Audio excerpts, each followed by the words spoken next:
Dios les bendiga. Que le habla es su amigo y hermano Saúl Rivera. Y con este estudio que voy a comenzar, doy por terminada la serie de estudios relacionados al Apocalipsis, las 7 iglesias del Asia Menor. Son 7 pequeños estudios para dar, aunque sea una pizca de información con respecto a estas 7 iglesias de la revelación de Jesucristo al apóstol Juan en la isla de Patmos. Terminamos con el mensaje o la carta a la iglesia de la Odisea. ¿Qué clase de iglesia? La iglesia del último tiempo, la iglesia tibia. Para eso, busquen su Biblia y vayamos al libro de Apocalipsis, capítulo 3, los versos del 14 al 22, y dice la palabra del Señor: y escribe al ángel de la iglesia en la Odisea: he aquí el Amén, el testigo fiel y verdadero, el principio de la creación de Dios, dice esto: yo conozco tus obras, que ni eres frío ni caliente.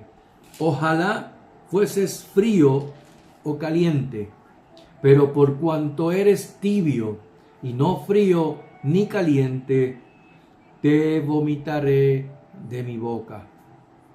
Porque tú dices: yo soy rico y me he enriquecido, y de ninguna cosa tengo necesidad, y no sabes que tú eres un desventurado, miserable, pobre, ciego y desnudo. Por tanto, yo te aconsejo que de mí compres oro refinado en fuego, para que seas rico, y vestiduras blancas para vestirte, y que no se descubra la vergüenza de tu desnudez. Y unge tus ojos con colirio para que veas. Yo reprendo y castigo a todos los que amo. Sé pues celoso y arrepiéntete. He aquí, yo estoy a la puerta y llamo. Si alguno oye mi voz y abre la puerta, entraré a él y cenaré con él y él conmigo. Al que venciere, le daré que se siente conmigo en mi trono, así como yo he vencido y me he sentado con mi Padre en su trono. El que tiene oído, oiga lo que el Espíritu dice a las iglesias. La iglesia de la Odisea, la iglesia del último tiempo, una iglesia tibia. A la iglesia de la Odisea se le asocia con la iglesia del presente, la iglesia de hoy. Iglesia o periodo que no tengo la menor duda estará presente en el momento del arrebatamiento, o como le conocen muchos, el rapto de la iglesia de Cristo. En el versículo 16 hay una expresión que demuestra que el Señor, o que demuestra que al Señor esta iglesia le produjo náuseas. Pero por cuanto eres tibio y no frío ni caliente, te vomitaré de mi boca. En 3 de las versiones de la Biblia que yo busqué, todas presentan el verso 16 en forma masculina. Eres tibio. Por lo que, más que a la iglesia en general, mucho oído, más que a la iglesia en general, el Señor está haciendo referencia al ángel de la iglesia. En otras palabras, al pastor de la iglesia. Fuerte, ¿verdad? ¿Alguna vez has tomado un vaso de agua tibia? Por lo general la tomamos fría para refrescarnos o caliente para algún té o cuando vamos a hacer café. Entonces, la ciudad de la Odisea. Hablemos de la ciudad de la Odisea. Como el resto de las otras 6 ciudades o iglesias que hemos estudiado, esta se ubica en lo que conocemos hoy como Turquía. Antes se le llamaba el Asia Menor. Se le conoció como Diospolis y Roas, cuyo fundador lo fue el rey Antíoco II Teos. Esto fue durante los años del 261 al 246 a.C. Anterior a esto se le conoció como la ciudad de Zeus. Fue una ciudad comercial bien próspera y rica. Se destacaba también como una ciudad bancaria. Era como decir la Nueva York del Asia Menor. Su nombre viene en honor a la esposa del rey Antíoco II, que se llamaba Laodice o Laudice. Entre otras cosas, esta ciudad era rica por la fabricación de una lana negra para la fabricación de tejidos, por lo que también se producían vestidos de alta calidad. También era reconocida por una pomada para los ojos, o como se le conocía en el mundo oriental como el polvo frigio, que era medicinal para la vista también. Otra de sus características lo fue su acueducto, un acueducto que proveía agua tibia a la ciudad, pues era rica en calcio. Es interesante que Cristo le dice a esta iglesia: yo conozco tus obras, que ni eres frío ni caliente.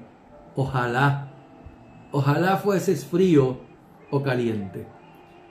La Odisea estaba situada en una ruta importante entre 3 ciudades: Colosas, ¿le suena Colosas?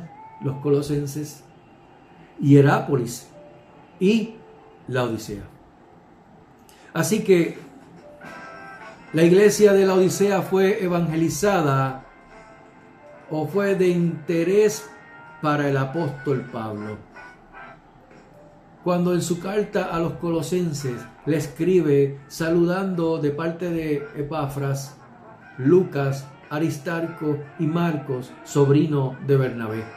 Hay ciertas cosas que caracterizaban a esta iglesia de la Odisea. Era una iglesia de acomodos. Cristo menciona que era tibia y por tal razón la vomitaría de su boca. En Lucas 24:32 se menciona una característica contraria a la de un corazón tibio, un corazón ardiente. Dice, y se decían el uno al otro. Esto fue en camino a Emaús. ¿No ardía nuestro corazón en nosotros mientras nos hablaba en el camino y cuando nos abría las escrituras?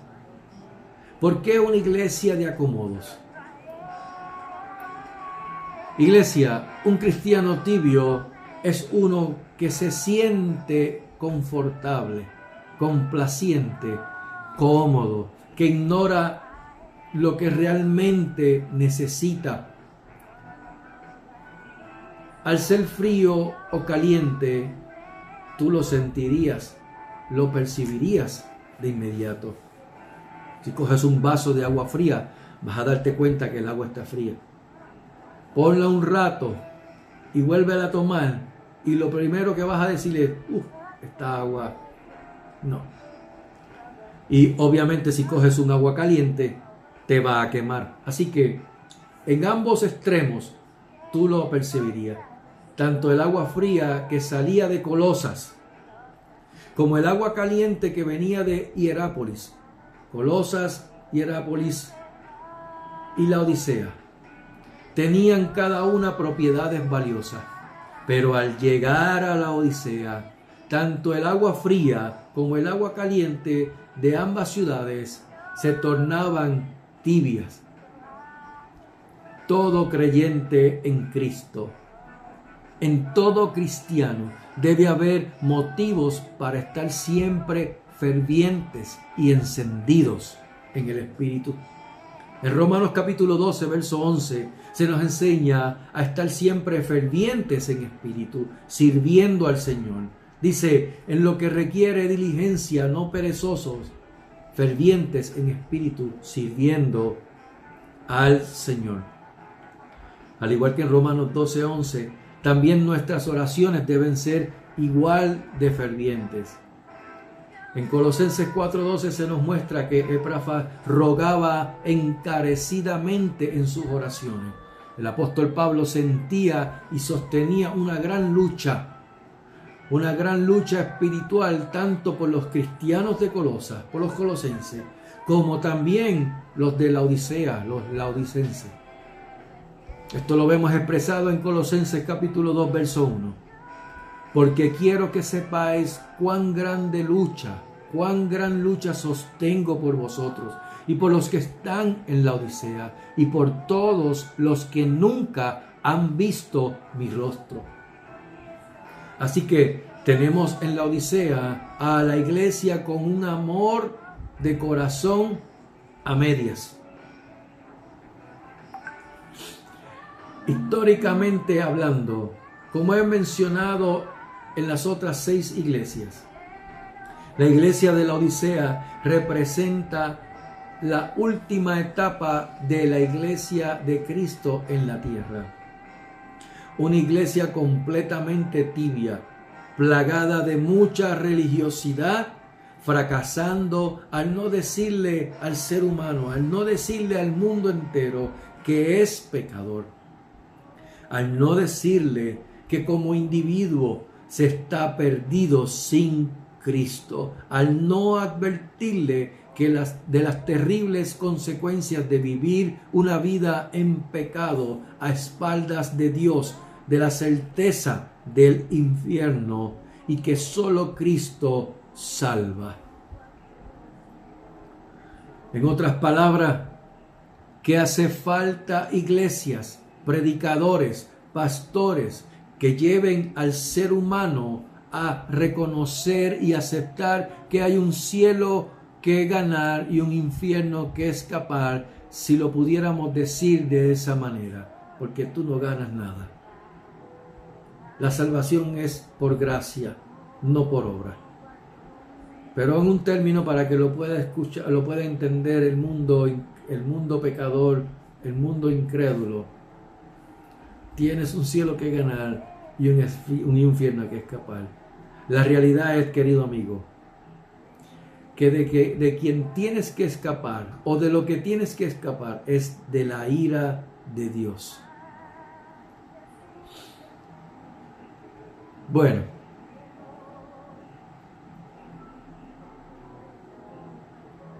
Cristo está buscando una iglesia, pastores, ministros, iglesias que pierdan el miedo de creer que ofenden a alguien por conducirlos con la verdad bíblica, que hay que nacer de nuevo, que tengan la firmeza de corregir por la palabra de Dios sin el miedo de que se salgan de la palabra de Dios y sin el miedo de que la gente salga corriendo y se vayan porque se les corrigió.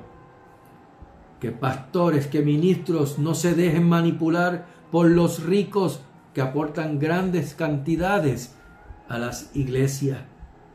¿Me hago entender?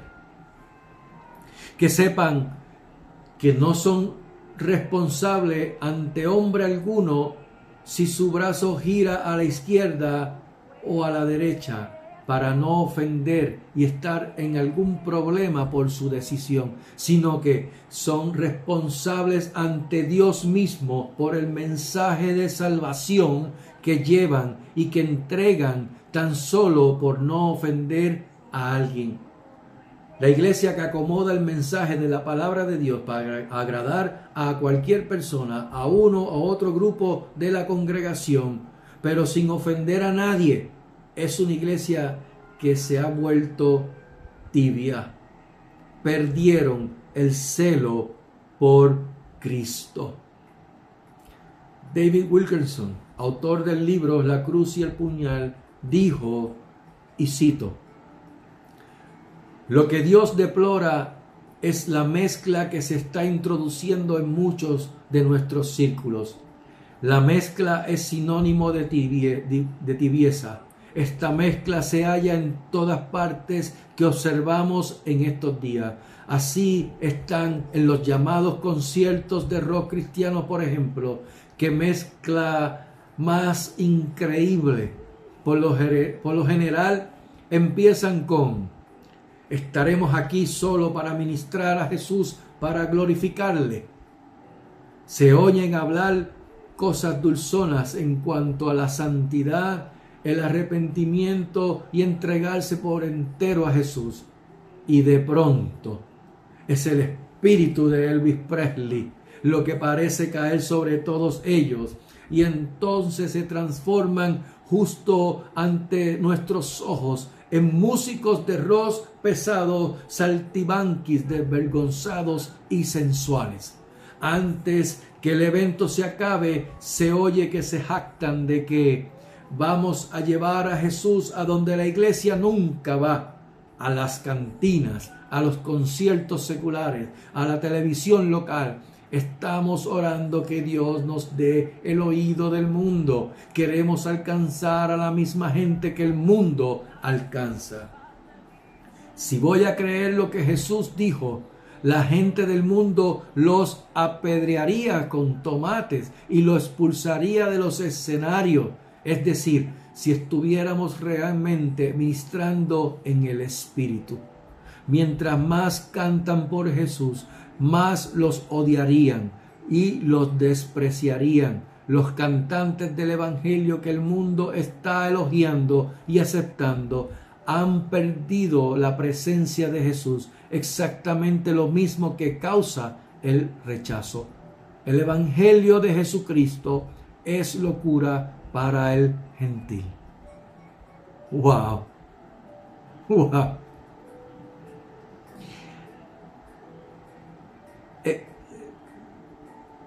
Es que yo he leído esto tantas veces, y cada vez que leo ese comentario de el pastor David Wilkerson, me quedo mudo. Me quedo mudo porque esto él tal vez lo diría en los años 90. Estamos en el 2024. Y esto cada vez es más latente en mucha iglesia. No puedes mezclar lo del mundo con lo sagrado de Dios. No puedes mezclar lo del mundo con la santidad de Dios. No hay cabida. ¿Alguna vez has escuchado decir los extremos son malos? De hecho, es una práctica tal enseñanza tanto en los hogares como en las escuelas. Se nos enseña y nos dicen: muchachos, los extremos son malos. Pero ¿cómo yo encajo eso con lo que la Biblia nos está enseñando de ser fervientes en el Espíritu, sirviendo al Señor? O de tener ferviente amor entre hermanos. O de orar fervientemente como lo hizo Elías. De hecho, la Biblia nos enseña que amemos al Señor con todo nuestro corazón, con toda nuestra alma, con todo nuestro entendimiento y con todas nuestras fuerzas. Indudablemente que tal acción no la podemos encontrar en un estado ni frío ni tibio, sino en un estado caliente. Para el mundo, el hecho de amar a Dios, bueno, hay que procurar las cosas buenas, dirán algunos. Pero tan pronto como te unas a una iglesia, te catalogan como un fanático. Pues no necesitas ir a una iglesia para buscar a Dios y hacer cosas buenas. Más bien, lo que procuran es que el cristiano no se mantenga en ese extremo caliente que suponen que no seas fanático, ardiente por el Evangelio de Cristo. Pero esto es un asunto que le compete al corazón, a tu corazón y a mi corazón. Así que Cristo ve, tanto en el ángel de la iglesia como en la iglesia misma, que andaban y vivían la fe con su corazón por el Evangelio a media. No había consagración. Andar en la fe con el corazón a medias es perder el celo por el Señor, el sentido de urgencia por las almas perdidas. Fuera de todo lo que hoy día se ve o se intenta proyectar de las iglesias o en la iglesia, es el hecho de ver a una iglesia poderosa, fuerte, dominante, logrando buscar alcanzar el dominio tanto social, económico como político. En otras palabras, querer proyectarse como una iglesia políticamente correcta.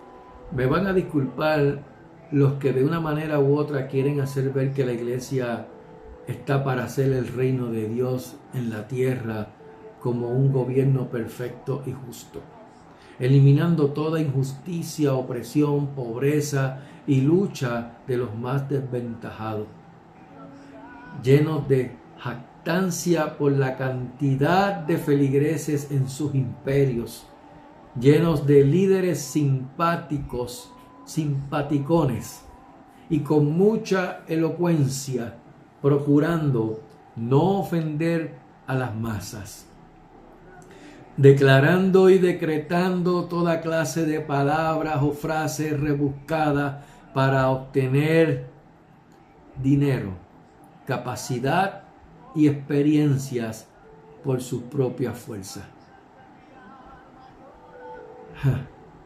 Procurando obtener el poder, codiciándolo. Oiga, iglesia, yo he visto videos de personas, ministros, que ponen a la iglesia como mediocre si no creen que tienes que ser rico, que tienes que tener un carro lujoso, una casa grande, y que si no puedes lograr proponerte tener tu jet privado como ministro. Señor, reprenda al diablo. Están sustituyendo el poder de Dios por un poder social y político, intentando desacreditar o eliminar a los Elías, a los Isaías, a los Jeremías, a los Miqueas o aún a los Nahum, para poner líderes que supuestamente velan por las leyes morales, aguajeando con sus plumas, decretándolas en los congresos. Vimos en la pasada 6 iglesias, y vuelvo a repetirlo, que cada una de ellas representan no tan solo a las iglesias históricas durante la vida del apóstol Juan, sino también los distintos periodos de la iglesia durante el transcurso de estos 2000 años. Así como también la característica de cada una de las 7 iglesias dentro de la iglesia en la actualidad. Terminando con el periodo de la Odisea, que quiero hacer una parte. Son 7 iglesias. Hemos hablado de 7 iglesias: Éfeso, Esmirna, Pérgamo, Tiatira, Sardis, Filadelfia y la Odisea. Cada una representando un periodo que se puede buscar históricamente, que representaban también, que podían o pudieran representar históricamente dentro de ese periodo a ese ejemplo de esa iglesia que estaba en el Asia Menor. Pero de esas 7 iglesias, 2 iglesias se encuentran dentro del mismo periodo. La iglesia de Filadelfia y la iglesia de la Odisea. ¿Por qué digo esto? Mire lo que Jesús le dijo a la iglesia de Filadelfia. Por cuanto has guardado la palabra de mi paciencia, yo también te libraré de la hora de la prueba que ha de probar a los moradores o a los que moran en la tierra. Eso ocurrió en el periodo de la iglesia de Filadelfia, en el Asia Menor, no. Eso es un asunto escatológicamente hablando, un asunto profético. Así que lo que Jesús le estaba diciendo a la iglesia de Filadelfia, se lo estaba diciendo a la iglesia del último tiempo, a la iglesia que está guardando la palabra de su paciencia y que Él la va a guardar de la hora de la prueba que ha de venir sobre la humanidad. ¿Cuál es la segunda iglesia? La Odisea, la que dice ser rica y que se ha enriquecido. Mira, termina este periodo de la iglesia de la Odisea del último tiempo, más allá de ser o de tener poder, riqueza, prosperidad, visión y cobertura, que al parecer procuran resolver el asunto como el pueblo judío en tiempos de Jesús, donde anhelaban un reino mesiánico, poderoso, político, un imperio que derrocaría el mal o la opresión romana con fuerza humana. ¿O por qué tú crees que Pedro sacó la espada cuando fueron a arrestar, a llevarse a Jesús y volarle la oreja, porque tal vez se tuvo que haber virado como hizo un expresidente que se movió y la bala le rozó la oreja? Pedro quería tumbarle la cabeza, porque Pedro dijo: este es el momento de revelarnos.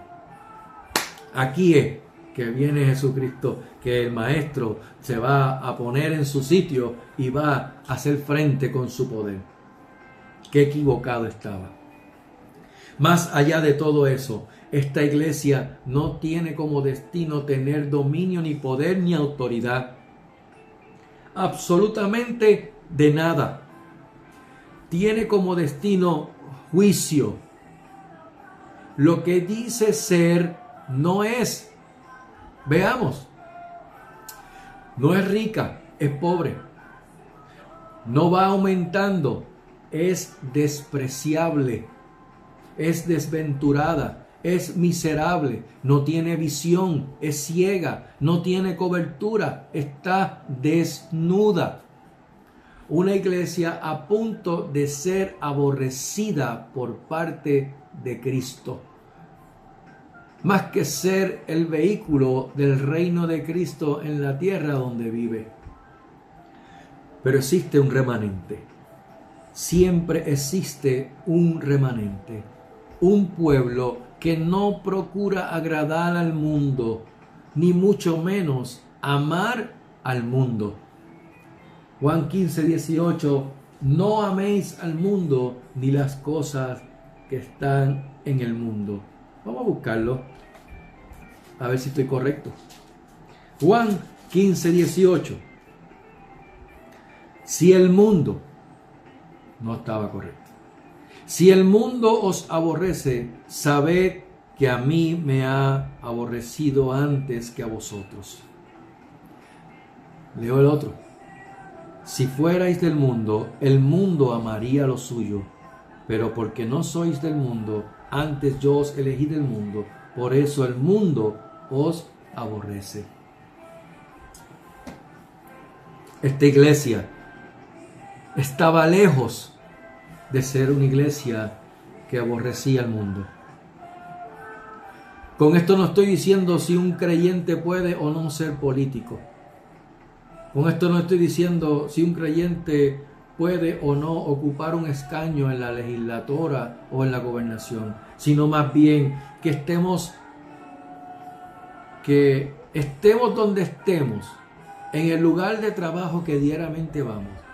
No nos vamos a desenfocar de la misión que como iglesia de Cristo, mientras no sea arrebatada, tenemos ante este mundo que nos rodea, pero ¿cómo? Sin mancha, sin contaminarnos. Predicar el evangelio de salvación mediante Jesucristo. Ser la voz de Dios ante un mundo que se hunde apresuradamente. Lamentablemente, en la iglesia de Cristo se han infiltrado filosofías humanas, filosofías que han querido sustituir los principios bíblicos, procurando hacerle ver al mundo que se puede seguir una vida cotidiana llena de mucha obra y mucha fe para alcanzar, llegar al cielo. Como este hombre joven rico, principal de los sacerdotes o de la sinagoga, que se le presenta a Jesús diciendo: ¿qué haré para heredar? ¿Qué más puedo hacer para heredar la vida eterna? Ay, Señor. En otras palabras, comparan la salvación como si estuvieran en un bote donde por un lado tenemos el remo de la fe y por el otro lado el remo de las obras, y que como único podemos mantenernos derechito o que podemos mantener derechito el bote es remando con la fe y las obras a la vez para no nadar en círculo. Suena bonito y lógico, pero la salvación es por gracia. No es gratis, costó un precio sin igual, costó la sangre del Cordero, la sangre del unigénito Hijo de Dios. Iglesia, la iglesia de la Odisea se creía que lo tenía todo, que era rica y que por sus fuerzas seguía enriqueciéndose, y peor aún, que de ninguna cosa tenía necesidad. Dios mío, qué clase de necedad. A este tipo de iglesia la Biblia los llama amadores de sí mismo. Pablo exhortó a Timoteo sobre esta clase de personas. La Biblia es inspirada por Dios y útil, querida iglesia. Pablo sostenía este tipo de lucha por la iglesia, se lo recalcaba a los colosenses y se lo recalcaba también a la Odisea en su tiempo. Que no fueran engañados y arrastrados por este tipo de enseñanza filosófica y hueca. Búsquenlo, Colosenses capítulo 2. Hoy día vemos cómo se han proliferado enseñanzas disparatadas, desviadas totalmente de la Biblia y de su propósito en la iglesia de Cristo. Ganar almas para Cristo, alcanzar al mundo para Cristo, para su reino. No para crear sus propios reinos aquí en la tierra como están haciendo muchas iglesias. Jesús mismo lo dijo, y lo dijo bien claro: no somos de este mundo. Por eso preparó lugar, morada, para que estemos con Él. El apóstol Pablo, quien pudiendo haberse jactado de todo lo que logró en su vida, las tuvo como pérdida por amor de Cristo, por la excelencia del conocimiento de Cristo. Y no solo lo estimó como pérdida, sino que lo tuvo por basura para ganar a Cristo. Al igual que en la Odisea, hoy día muchos de la iglesia están ensimismados en sus razonamientos filosóficos, mezclando términos y doctrinas de la llamada nueva era dentro de la iglesia del Señor. creando falsas esperanzas terrenales y confundiendo al cristiano común o al cristiano que es nuevecito en la fe. Son gente que están aprovechándose o están valiéndose de las escrituras para sacarle partida o sacarle provecho propio. Pobrecito de esa gente. Que Dios tenga misericordia. Pero lo que le espera no es nada agradable. La iglesia de la Odisea yo la comparo con los llamados mercados pirámide, o también como se le conocen los network marketing, donde te motivan a realizar ciertas cosas con el pretexto de que ganarás mucho dinero. Y mire que yo caí en una ocasión con eso. Pero pasan los meses y tal vez años y solo ves montado en un auto lujoso o con mansiones de casas tan solo a 2 o 3, cuéntalo, que no pasan de los dedos de la mano. Estos grupos selectivos. Y puede que solo veas al que creó ese mercado piramidal, solamente él enriquecerse, mientras el resto sigue igual que como comenzó, o yo diría que también más pelado. Apocalipsis 3:16 dice: porque tú dices, yo soy rico y me he enriquecido y de ninguna cosa tengo necesidad, y no sabes que tú eres un desventurado, miserable, pobre, ciego y desnudo. Ante los ojos y la opinión del mundo, la iglesia de la Odisea era rica, afortunada, generosa, con visión y con cobertura. Muchos se jactan por ahí, la cobertura.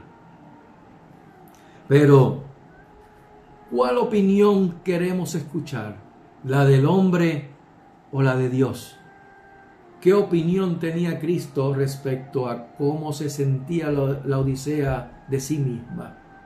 Desventurada, miserable, pobre, ciega y desnuda.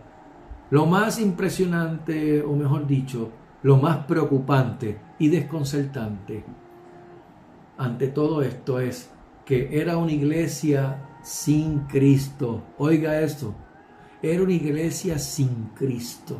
Increíble. Tenían a Cristo fuera de sus vidas. Vayamos a Apocalipsis capítulo 3, verso 20. ¿Qué es lo que dice ahí?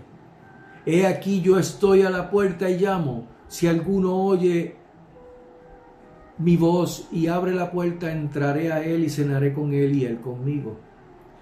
Cristo le hace una invitación a la iglesia de la Odisea. ¿Desde dónde? Desde afuera. Si alguno oye mi voz y abre la puerta, entraré y cenaré.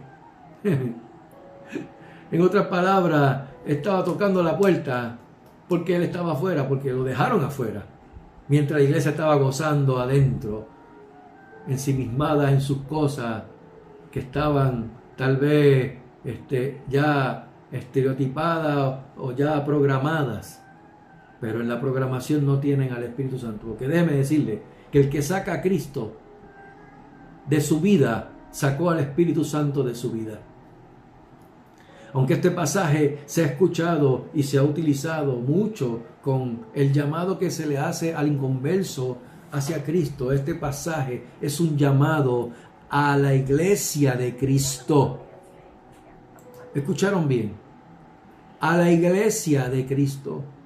Aún así, para este tipo de iglesia, de creyente, Cristo desea entrar nuevamente a sus vidas, a sus corazones, a todo su ser, a su entorno, restaurarlo, volver a ponerle el anillo de hijo, como hizo referencia a Jesús en la parábola del hijo pródigo.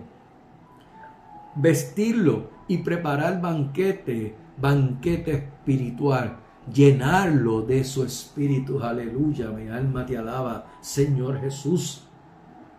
Es irónico y triste pensar que para este tiempo, el último tiempo o este último periodo de la iglesia del Señor, mientras la iglesia se ha desarrollado, ha crecido, ha prosperado en todo su proceso, Es irónico y triste ver al Señor afuera de la iglesia, tocando a la puerta, llamando a la iglesia para que lo dejen entrar, y cenaré con Él y Él conmigo. En el día, el ser humano divide su periodo alimenticio en 3 partes, o en 3 tiempos: el desayuno, el almuerzo y la cena. Y es aquí que quiero que veamos algo. Quiero que veamos que Cristo desea tener la última comida, podríamos llamarle la última cena, antes de que el día acabe y venga la noche y amanezca.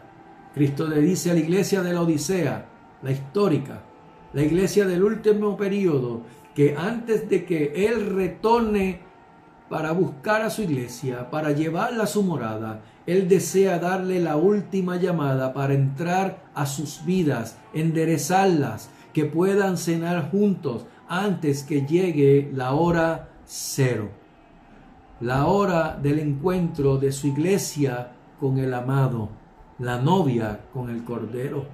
En este último tiempo va a haber un despertar de la iglesia. Oh, sí. Porque Cristo aquí lo está revelando. Cenar con Él y Él conmigo. Así que va a haber un despertar.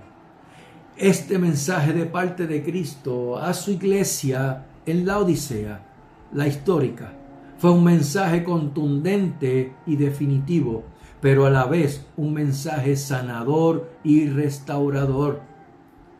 Pero al igual que a la iglesia histórica del primer siglo, es un mensaje contundente y definitivo para la iglesia de hoy día, en estos tiempos finales y decisivos que vive la iglesia de Cristo hoy. Al igual que en las anteriores 6 iglesias del Apocalipsis, en la iglesia del Señor hay creyentes Éfeso, Esmirno, Pérgamo, Tiatiros, creyentes Sardis, creyentes Filadelfos y creyentes laodicenses, de los cuales a algunos Cristo les reprende, exhorta, amonesta, disciplina y anima para que sean santos, sin arrugas, sin manchas, para cuando Él venga por su iglesia, las encuentre así. ¿Qué referencia bíblica tenemos para eso? Lo mencioné en los estudios anteriores. Efesios 1:4, Efesios 5:27, Filipenses 2:15, Colosenses 1:22, Segunda de Pedro 3:14. Como dije antes, es un mensaje contundente y definitivo de Cristo a su iglesia. Cada uno debemos de autoexaminarnos, ver qué hay dentro de cada uno de nosotros, que aún falta por entregarle al Espíritu Santo para que sea restaurado. Esto es al 100%, mis amados, no el 99, ni siquiera el 99.9. Es el 100% de tu vida, sin justificaciones, ni buscar razonamientos humanos. No necesitamos ser teólogos para darnos cuenta que la iglesia de hoy a nivel mundial vive en tiempos definitivos y decisivos. Tiempos donde su convicción está siendo puesta en balanza, probada, taladrada, barrenada y tal vez hasta martillada, provocando desmenuzarla y ridiculizarla con tanto entretenimiento social y disque espiritual ante una sociedad llena de personas, pero solas, viendo de todo cuanto se le antoja y plazca, pero ciega, oyendo todo cuanto suene bonito y deleitoso al oído, pero sorda, obteniendo todo lo último de la moda en apariencias, pero desnuda, sumergida en una total vanidad cosmopolita, pero desventurada, miserable y pobre. Una sociedad que se ha valido de su supuesta astucia para influenciar a la iglesia del último tiempo. Iglesia de Cristo, el Señor nos dice, no perdáis pues vuestra confianza, que tiene grande galardón, porque os es necesaria la paciencia, para que habiendo hecho la voluntad de Dios, obtengáis la promesa, porque aún un poquito, y el que ha de venir vendrá, y no tardará. Mas el justo por fe vivirá.